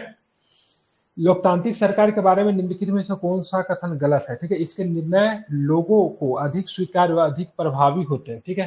पहला स्टेटमेंट ध्यान में रखेंगे, यह सुनिश्चित करता है कि निर्णय लेना मानदंडों प्रक्रियाओं पर आधारित होगा। लोकतांत्रिक सरकार लोगों के प्रति जवाबदेही होती है। लोकतांत्रिक सरकार चुनावों में सभी को निष्पक्ष अवसर प्रदान करने में सफल होती है। बताना कौन सा कथन गलत है, बताइए। इधर ऑप्शन इधर भी है क्या, ऑप्शन नहीं ए यही से सुनना, ठीक है। इसका ऑप्शन नंबर डी लिया, ठीक है। लोकतांत्रिक सरकार चुनावों में सभी को निष्पक्ष अवसर प्रदान करने में सफल होती है, ये गलत है, ठीक है, ध्यान रखेंगे, ठीक है। लोकतांत्रिक सरकार लोगों के प्रति जवाबदेही होती है, सही है। ये सुनिश्चित करता है कि निर्णय लेना मानदंडों और प्रक्रियाओं पर आधारित होगा, ये भी सही है।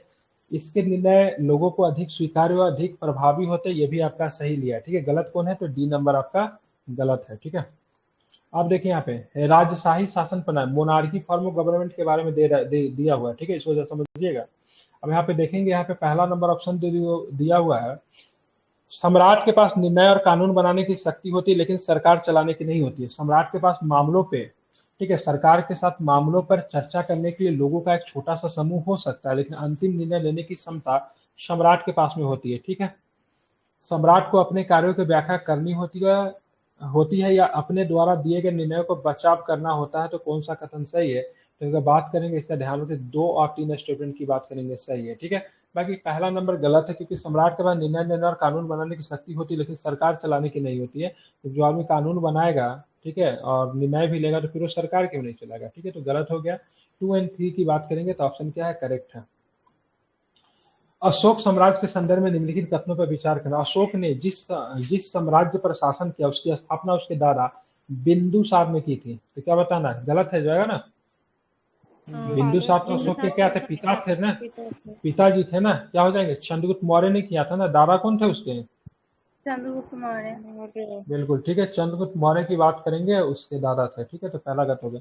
बिंदुसार पहला शासक था जिसने शिलालेखों के माध्यम से लोगों तक अपना संदेश पहुंचाने के लिए, जिसका पालन अशोक ने भी किया। तो गलत है। 53 का दूसरा नंबर स्टेटमेंट की बात की गलत है, ये भी गलत है, क्योंकि इसका शुरुआत की बात करेंगे तो ढेर अशोक ने किया था। ठीक है, अशोक का धम्म बुद्ध की शिक्षाओं से प्रेरित था। ऊपर दिए कथनों में से कौन सा कथन की बात करेंगे सही है, तो बताइए कौन सा स्टेटमेंट की बात करेंगे सही है।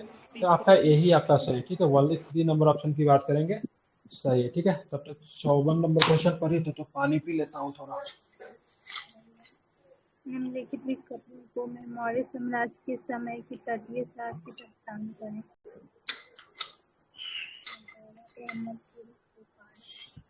तटीय शहर की पहचान करना है। ठीक है, तो जोगरा था और सोपारा था। ठीक है, ये 2 तटीय शहर थे। ठीक है, सर ये कहाँ पे है? ये आपको ओडिशा में पड़ता है। जोगरा ये ओडिशा में है।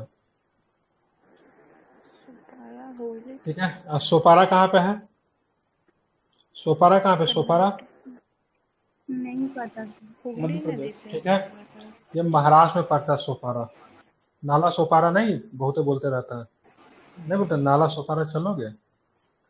ठीक है, महाराष्ट्र में पड़ता है। ठीक है, ये जौगर की बात करेंगे, शिलालेख भी जौगर शिलालेख उड़ीसा का, और सोपारा आपको महाराष्ट्र में पड़ता है। ठीक है, दोनों को दोनों तटीय शहर थे। ठीक है, ध्यान में रखेंगे। ठीक है, एरागोडी कहाँ पे पड़ता है? एरागोडी आपको आंध्र प्रदेश में पड़ेगा। ठीक है, आंध्र प्रदेश में। ठीक है, आंध्र प्रदेश में। तो कौन सही होगा इसका? 1 और 3 की बात करेंगे सही है। अब बात के प्राचीन काल में जनपदों के बारे में निम्नलिखित कथनों में विचार करना। फसलों के उत्पादन पर 1/6 कर को बात के तय किया गया था। टैक्सेस कितने थे? 1/3 थे ना, 1/6 थे ना। जी सर। धर्मशास्त्रों में भी 1/6 ही है। धर्मशास्त्रों में कितना है? धर्मशास्त्रों में कितना है? 1/6 है। ठीक है, शिल्पकारों को भी श्रम के रूप में कर देना पड़ता था। बिल्कुल, शिल्पकार जो थे वो श्रम के रूप में क्या करते थे? कर देते थे। खरीदे और बेचे जाने वाले सामानों पे भी कर चुकाना पड़ता था। बिल्कुल, ये भी आपका सही है। ठीक है, सारे के सारे स्टेटमेंट की बात करेंगे, ऑल ऑप्शन कर दे। हेडफोन जरा चेंज करता हूँ।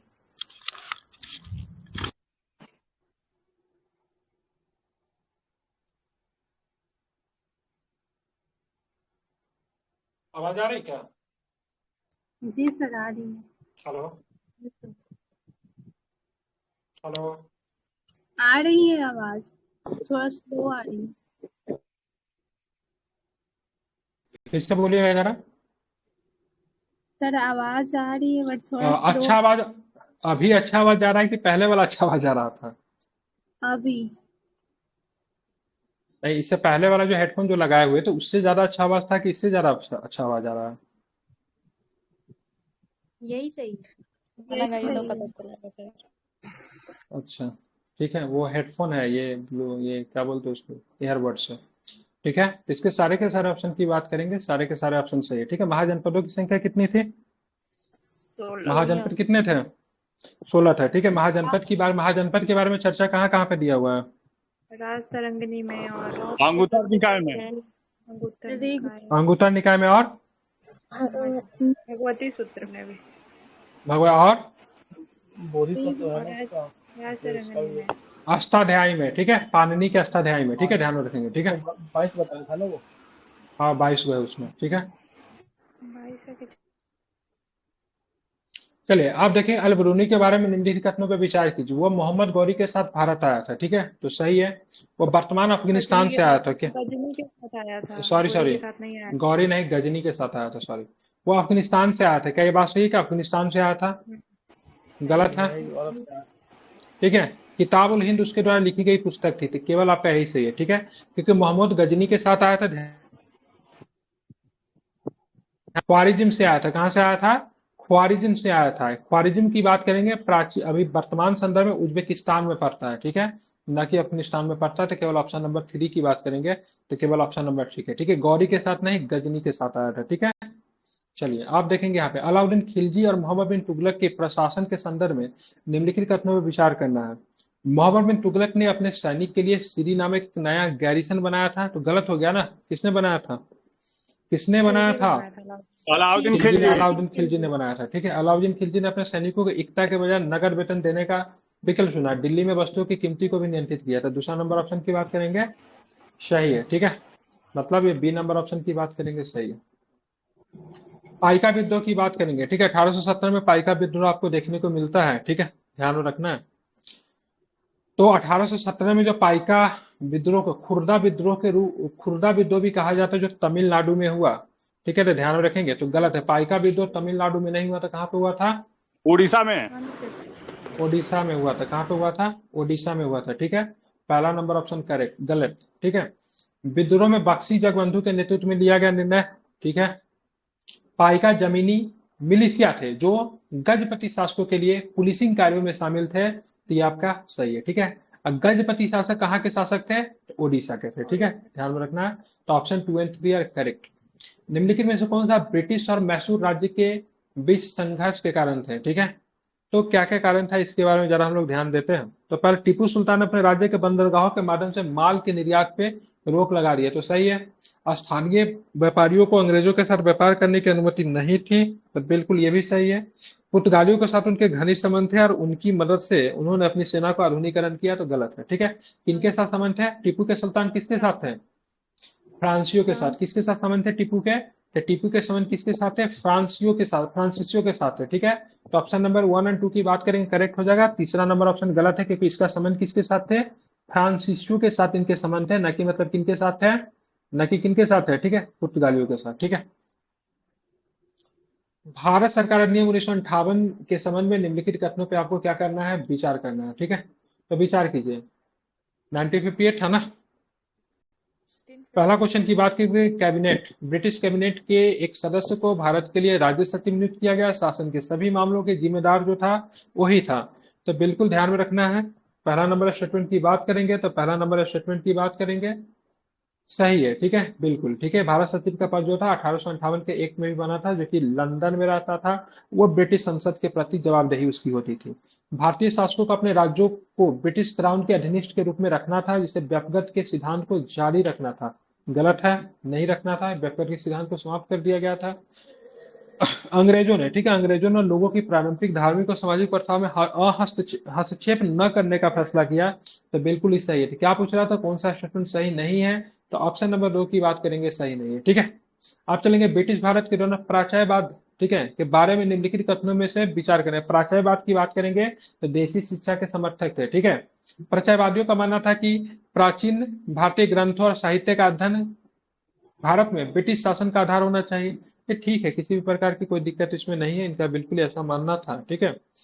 जेम्स मिल, हेनरी कोलब्रुक और वारेन हेस्टिंग्स प्राचायवाद के अनुयायी थे, गलत है, ये फॉरेन शिक्षा के समर्थक थे।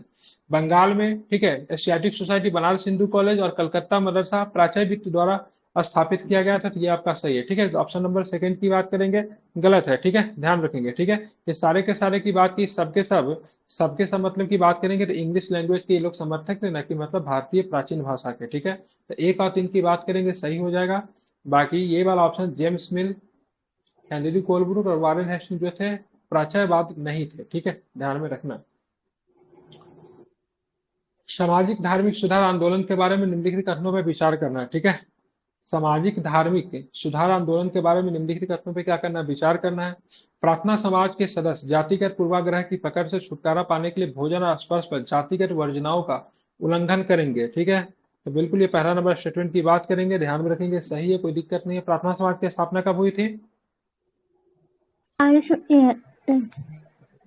बहुत सुंदर, आपको पूरा पूरा प्राइज मिलता है, ठीक है। 1867 में हुआ था। कब हुआ था? वाह, ये तो लैंड होल्डर सोसाइटी के बता रहे हैं, ठीक है, यही होता है। आप बोलिएगा पढ़ाया नहीं है, स्पेक्ट्रम से लेके सब कुछ बता दे। प्रार्थना समाज का स्थापना का नाम नहीं पता, किसने किया था स्थापना 1867 में? राम पांडुराम। 1838 बताओ किसका स्थापना का साल था वो? Land holder society. Land holder society. आप समझ गए, लैंड होल्डर सोसाइटी। स्थापना किसने किया था उसका, लैंड होल्डर सोसाइटी का? द्वारिकानाथ टैगोर। अब एग्जाम जब आपका नजदीक आ रहा है, आसान तारीख भूल रहे हैं, ठीक है। सिंह सभाओं ने सिख धर्म को अंधविश्वासों, जातिगत भेदभाव और उन प्रथाओं से मुक्त करने का प्रयास किया जिनमें वो गैर सिख मानते थे, ठीक है, तो ये भी सही है। ब्राह्मण समाज के सभी प्रकार की मूर्ति पूजा और बलि पे प्रतिबंध लगा, उपनिषदों में विश्वास किया और अपने सदस्यों को उन धार्मिक प्रथाओं का आलोचना करने से मना किया। ठीक है, बताना उपयुक्त में से कौन सा कथन क्या है, सही है। तो 62 के ध्यान रखें, सारे के सारे स्टेटमेंट की बात करेंगे, सही है। ठीक है, देखिए ब्राह्मण समाज के बारे में उसने वेद को, उपनिषद को ऐसा नहीं बता से बिल्कुल झूठ है, उसने बोला से उपनिषद और वेद का सहारा लेके धार्मिक सुधार करने की कोशिश की थी। ठीक है ना, एकदम नकारा नहीं था। मतलब उसने बोला से देखो तुम उपनिषद को मानते हो, ठीक हो, तुम वेद को मानते हो, ठीक हो, बताओ सती प्रथा कहाँ उपनिषद में लिखा हुआ है कि वेद में लिखा हुआ है? तो फिर जब सती प्रथा तुम कहते हो सब उपनिषद और वेद के आधार पे अपने धर्म को चलाते, जब लिखा ही नहीं तो फिर सती प्रथा सही क्यों है? ठीक है, तो उसका सहारा लिया था, न कि उसको नकारा था। तो इसके सारे के सारे ऑप्शन क्या हो जाएंगे, ऑल ऑप्शन करेक्ट। ठीक है, इल्बर्ट बिल विवाद की बात करें, किसके समय आया था इल्बर्ट बिल विवाद? रिपन। और ठीक है, ध्यान रखें, रिपन के समय में आया था। ठीक है, तो इल्बर्ट बिल विवाद की बात करें, रिपन के समय में आया था। ठीक है, भारतीय नेताओं द्वारा इल्बर्ट बिल का विरोध करने का सरकार को बिल वापस लेना पड़ा। नहीं, इल्बर्ट बिल अच्छा था भाई, भारतीय नेता क्यों इसको विरोध करेगा? ठीक है, चलिए अब बात करेंगे। बिल के प्रावधान था कि ब्रिटिश या यूरोपीय व्यक्ति को मुकदमे की सुनवाई भारतीय न्यायाधीश द्वारा नहीं की जाएगी। ठीक है, तो क्या था इसमें, सही है कि गलत है? की जाएगी। ठीक है, देखिए इल्बर्ट बिल की बात की, इल्बर्ट बिल में क्या था, भारतीय न्यायाधीश जो थे ना, केवल भारतीयों की सजा सुनाते थे। ठीक है, तो रिपन ने एक बिल लाया, इल्बर्ट बिल, और उसने बोला से नहीं ऐसा भेदभाव ठीक ना, भारतीय न्यायाधीश की बात करेंगे, वो किसी को भी सजा सुना से, डजेंट मैटर, वो अपराधी की बात है, ब्रिटिश भी हो सकता है, इंडियन भी हो सकता है, लेकिन ब्रिटिशर्स को ये बात बिल्कुल भी सही नहीं लगेगा, सिर्फ भारतीय, ठीक है, ब्लैक स्किन कलर का लोग एक व्हाइट कलर स्किन के ऊपर कैसे सजा सुना सकता है? ठीक है, इसलिए रिपन के प्रति काफी अधिक मतलब वो हुई, उसका रिपन ने क्या हुआ, तो इल्बर्ट बिल विवाद की वजह से क्या किया, तो उसने इस्तीफा दे दिया। तो कौन सा कथन, उसके बाद देखिए, इसने यूरोपीय न्यायाधीशों की तुलना में भारतीय न्यायाधीशों के साथ असमान व्यवहार का प्रावधान था। ठीक है, नहीं असमान व्यवधान का व्यवहार नहीं था, समान व्यवहार का प्रावधान था। इल्बर्ट बिल के इर्द गिर्द घटी घटना ने भारतीयों के प्रति ब्रिटिशों के नस्लीय रवैयों को उजागर किया। बिल्कुल ठीक है, मतलब ये नस्लीय भेदभाव करते हैं, इससे पता चल गया। ठीक है, ब्रिटिश की नीति जो थी उससे पता चल गया। तो यही ऑप्शन सही है, बाकी सारे के सारे ऑप्शन में उल्टी बातें लिखी हुई थी। ठीक है, स्वतंत्रता संग्राम के उदारवादी चरण के दौरान कांग्रेस की निम्नलिखित में से कौन सी मांगे थी? ठीक है, तो आप देखोगे विधान परिषदों के अधिक प्रतिनिधि बनाया जाए, उन्हें अधिक शक्ति दी जाए और प्रांतों में पेश किया जाए, ये तो मांग था उनका। न्यायपालिका और कार्यपालिका से अलग किया जाए, बिल्कुल उनका मांग था। किसानों के लिए जाने वाली राजस्व में कमी, तन्ने हुए में कटौती की और सिंचाई के लिए अधिक धन। तो सारे के सारे स्टेटमेंट की बात करेंगे, सही था। शुरू में उदारवादी चरण के जो कांग्रेस के जो मांगे जो थी, यही सारे मांगे थे। ठीक है, अब आते हैं 65 नंबर क्वेश्चन देखेंगे, तो कौन सा बताइए, 65 नंबर क्वेश्चन की बात करेंगे। 65 नंबर क्वेश्चन बताइए कौन सा है? ठीक है, स्वतंत्रता संग्राम के प्रारंभिक चरणों में घटित घटनाक्रमों के संबंध में निम्नलिखित कथनों पर विचार करना है। ठीक है, यह आज ही तो क्लास में क्वेश्चन हो रहा था। सूरत का विभाजन कब हुआ? 1907 में। ढाका में मुस्लिम लीग का गठन 1906 में। ठीक है, बताना है। ठीक है, उसके बाद बात करेंगे आगे की, क्वेश्चन देखेंगे, तो आप ये बताओ। ठीक है, परसीदों में कुछ सीटें मुसलमानों के लिए आरक्षित की गई, जिनका चुनाव मुस्लिम मतदाताओं के द्वारा किया जाना था। तो ये कब होगा बताइए? ठीक है, 1909 में। ठीक है, समाचार पत्र इंडियन मिरर की शुरुआत हुई, तो समाचार पत्र इंडियन मिरर की शुरुआत कब हुई? तो ध्यान रखें 1915 में होता है। ठीक है, कब होता है? 1915 में होता है। ठीक है, ऑप्शन नंबर क्या हो जाएगा? 2 1 3 4। ठीक है, क्या हो जाएगा? 2 1 3 4। सर 4 सबसे पहले कम होगा ना, 1915 नहीं है वो इंडियन मिरर का। समाचार पत्र इंडियन मिरर की शुरुआत कब हुई थी? इसका गलत डेट है, ये 1915 नहीं होना चाहिए। नहीं पता। यानी 1886 है, सॉरी 1886 है, सॉरी 1886। और परसीदे के कुछ सीटें मुसलमानों के आरक्षित करेगी, तो पार्लियामेंट ऑफ सुधार 1909 में ही हुआ था ना। ये सही है सब। ठीक है, तो क्या हो जाएगा इसका आंसर? बी वाला हो, डी। ठीक है, 4 2 1 3। ठीक है, अब भारतीय राष्ट्रीय कांग्रेस के उदारवादियों के संदर्भ में निम्नलिखित कथन विचार। उनका तर्क था कि लोगों को सरकार के अच्छे इरादों पर नहीं बल्कि अपनी ताकत पर भरोसा करना चाहिए था। क्या उदारवादी का बात करेंगे, ये सही है क्या? तो गलत है, ऐसा तो नहीं था उनका तर्क। ये तो किनका था? ये तो उग्रवादियों का तर्क था। उन्हें लगा कि अंग्रेज स्वतंत्र न्याय के आदर्शों का सम्मान करते हैं और भारतीयों की न्यायोचित मांगों को स्वीकार करेंगे। ठीक है, उदारवादी नेता ब्रिटिश शासन के अन्यायपूर्ण प्रकृति के बारे में जन जागरूकता विकसित करना चाहते थे, बिल्कुल करना चाहते थे। तो 2 और 3 की बात करेंगे, तो 2 और 3 की बात करेंगे, आपका सही है। ठीक है, रॉलेट सत्याग्रह के संदर्भ में निम्नलिखित कथनों पर विचार करना है। ठीक है, अंग्रेजों के खिलाफ पहला अखिल भारतीय संघर्ष था, लेकिन केवल शहरों तक ही सीमित था। ठीक है, तो पहला नंबर ऑप्शन की बात करेंगे तो पहला नंबर ऑप्शन आपको सही लग रहा है क्या? ठीक है, सही है। पहला नंबर ऑप्शन क्या है? गलत सुनना है कि सही सुनना है, क्या सुनना है इसमें? ठीक है, सही तो है। पहला वाला ये अंग्रेजों के खिलाफ पहला अखिल भारतीय संघर्ष था, लेकिन ये शहरों तक सीमित था। ठीक है, आंदोलन शुरू करने के लिए सत्याग्रह सभाओं की स्थापना की गई थी। ठीक है, बिल्कुल ठीक है। देवेंद्र नाथ टैगोर ने जलियांवाला हत्याकांड के बाद अपनी नाइटहुड की तैयारी, तो देवेंद्र नाथ टैगोर नहीं था, रविन्द्रनाथ टैगोर थे। कौन थे? रविन्द्रनाथ टैगोर थे। तो ऑप्शन नंबर 1 और 2 की बात करेंगे आपका क्या हो जाएगा? सही हो जाएगा। ठीक है, देवेंद्र नाथ टैगोर रविन्द्रनाथ टैगोर के पिताजी थे। ठीक है, अब आते हैं स्वदेशी आंदोलन के संबंध में निम्नलिखित कथनों पर विचार करना है। उदारवादी और कट्टरपंथी दोनों इसमें सक्रिय भाग लिए। ठीक है, तो बिल्कुल सही है, कोई दिक्कत नहीं इसमें। इस आंदोलन को इनका माइकी को कर रहा है ये। ठीक है, इस आंदोलन को वंदे मातरम आंदोलन भी कहा जाता है। दक्षिण के क्षेत्र में इसको वंदे मातरम आंदोलन कहा जाता है। इसमें किसी प्रकार की कोई गलती नहीं है। ठीक है, बड़ी सार्वजनिक बैठकें और प्रदर्शन आयोजित किए गए थे, ये भी आपका सही है। ठीक है, और सामूहिक विरोध के लिए नए तरीके विकसित किए गए थे। ठीक है, जैसे कि समाप्त करना है, विदेशी कपड़ों का बहिष्कार करना, ये सारे जो था यहीं पे तो आपको देखने को मिलता है, तो ये आपका सही है। असहयोग आंदोलन के दौरान निम्नलिखित में से कौन सी घटना हुई? लोगों ने अपनी स्थानीय शिकायतों का आंदोलन से जोड़ा, वैसे वन सत्याग्रह, शराब की दुकानों पर धरना। ठीक है, तो बिल्कुल ये तो सही है पहला वाला। ठीक है, कई वकीलों ने अपनी वकालत छोड़ दी और ब्रिटिश उपाधियां भी त्याग दी। विधानसभाओं का बहिष्कार टाला गया क्योंकि वो आंदोलन के लिए एक मंच के रूप में काम करने के लिए काम कर रहे हैं। विधानसभाओं का भी मतलब बहिष्कार मतलब हुआ था। ठीक है, तो एक और दो स्टेटमेंट की बात करें सही है, बाकी तीसरा नंबर स्टेटमेंट क्या है तो आपका गलत है। ठीक है, अब आते हैं साइमन कमीशन के बारे में। तो साइमन कमीशन हमको पता है 1928 में आया था। ठीक है, ये भारत के राजनीतिक भविष्य को तय करने के लिए स्थापित किया गया था।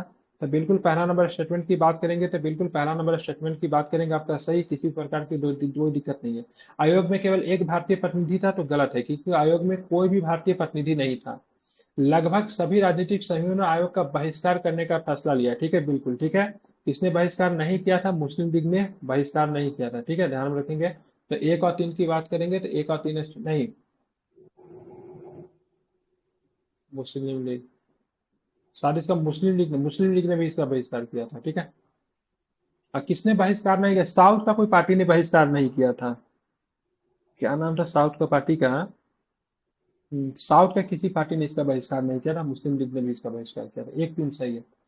खुदाई खिदमतगार के बारे में बात करें, इनका फाउंडर था अब्दुल गफ्फार खान थे। ठीक है, यह आंदोलन अहिंसक था, उत्तरी पश्चिमी सीमा प्रांत में शुरू हुआ। तो ठीक है, खान अब्दुल गफ्फार खान अहिंसा के कट्टर समर्थक थे। ठीक है, वो दंगों और हिंसा से बचने के लिए विभाजन के पक्ष में थे। नहीं, विभाजन के पक्ष में खान अब्दुल गफ्फार खान जो थे नहीं थे। ठीक है, ध्यान रखेंगे। ठीक है, मतलब जब उनका विभाजन जब हो गया तो उन्होंने गांधी जी से कहा था आपने मुझे भेड़ियों को हवाले कर दिया। ठीक है, तो बहुत ही दुखी थे क्योंकि वो भारत में रहना चाहते थे, विभाजन के पक्ष में बिल्कुल भी नहीं थे। यहाँ तक कि वो ये भी चाहते थे जैसे नॉर्थ वेस्ट फ्रंटियर का हिस्सा जो है जो मतलब भारत में रहे। ठीक है, तो बाद में नेहरू जी उनसे बोला कि कैसे संभव हो सकता है, तो उन्होंने बोला उसी तरह संभव हो सकता है जैसे पाकिस्तान से बंगला मतलब पाकिस्तान से ईस्ट बंगाल जिस तरीके से चल रहा है, क्योंकि पाकिस्तान का भी ईस्ट बंगाल के साथ कोई बॉर्डर नहीं था, उसी तरह से भारत भी मतलब NWF नॉर्थ वेस्ट फ्रंटियर से मतलब भारत का भी संचालन किया जा सकता।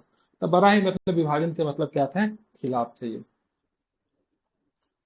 चलिए आगे देखेंगे। 1946 के कैबिनेट मिशन के संदर्भ में निम्नलिखित कथनों पर विचार करना है। कैबिनेट मिशन की बात करेंगे तो देखिएगा जरा क्या है। यह अलग पाकिस्तान की मांग करने और उपयुक्त राजनीतिक रूपरेखा का सुझाव देने के लिए 3 सदस्यीय आयोग था। तो कैबिनेट मिशन में 3 सदस्य तो था, कोई दिक्कत नहीं, बिल्कुल सही है।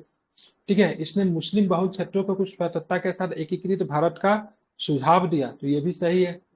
कैबिनेट आयोग की विफलता के बाद कांग्रेस ने स्वतंत्र भारत को जीतने के लिए अप्रत्यक्ष कार्रवाई दिवस, प्रत्यक्ष कार्रवाई दिवस की घोषणा की। नहीं, प्रत्यक्ष कार्रवाई दिवस की घोषणा मुस्लिम लीग के द्वारा की गई थी, पाकिस्तान को मतलब बनाने के लिए। ठीक है, ध्यान रखेंगे। तो ऑप्शन नंबर 1 और 2 सही है। ठीक है, क्योंकि कैबिनेट मिशन की विफलता के बाद मुस्लिम लीग ने स्वतंत्र पाकिस्तान बनाने के लिए ठीक है प्रत्यक्ष कार्रवाई की शुरुआत की थी, जिसको बोलते थे डायरेक्ट एक्शन डेस। इसके बाद दंगा शुरू हो गया। ठीक है, तो 1-2 सही है, बाकी तीसरा नंबर स्टेटमेंट गलत है।